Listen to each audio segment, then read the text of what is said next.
সবার লাইলাতুল কদর মিস হতে পারে, মুতাকিফিনদের লাইলাতুল কদর মিস হওয়ার কোনো চান্স নাই। সুবহানাল্লাহ। আপনি মসজিদের মধ্যে ঢুকে গেছেন আর ইতিকাফ করতেছেন। আফসোস আর দুঃখ, বাংলাদেশে বহু মসজিদে ভাড়াটিয়া ইতিকাফকারী রাখা হয়, টাকা দিয়ে ইতিকাফকারী রাখে, লুঙ্গি দিবে, জামা দিবে, খাবার দিবে, এরকম করে ভাড়ায় নিয়ে আসে। ওই মানুষের ইতিকাফ দিয়ে কিভাবে আমাদের গুনাহ মার্জনা হবে, আমরা এটা নিয়ত করতে পারি? কল্পনা করেন তো, আমি সালাত আদায় করতে পারতেছি না, একজনকে বলছি যে তুই আমার হয়ে ভাড়ায় খাট, কাজ হবে তো না ভাই? হবে। তাহলে যে ইবাদত আল্লাহ রাব্বুল আলামিন নবী কোনোদিন ছাড়লেন না, আর আমি এমন ইমানদার কোনোদিন করলাম না, কেমনে হয়?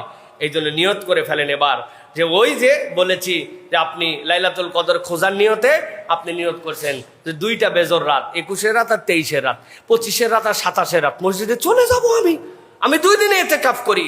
এই জন্য আমি আমার ইয়াংদেরকে বলি, টেক এ ভ্যাকেশন ফর আল্লাহ। আল্লাহর কাছে কেউ যদি নিজের হৃদয়ে ইবাদত বন্দি করে তৃপ্তির ছবিটা নিজের জিহ্বাতে, চিনি খেলে যেরকম মিষ্টি লাগে, টক খেলে যেরকম আপনার টক লাগে, ঝাল খেলে যেরকম আপনার মুখ জ্বলে, আপনি যদি ইবাদতের স্বাদ বাস্তবিক পেতে চান, আমি আপনার কাছে চ্যালেঞ্জ দিলাম, আপনি 1 থেকে 3 দিনে ইতিকাফ করে দেখেন, আপনি বুঝবেন আপনার অন্তর কিরকম আনন্দ পাইছে। সুবহানাল্লাহ।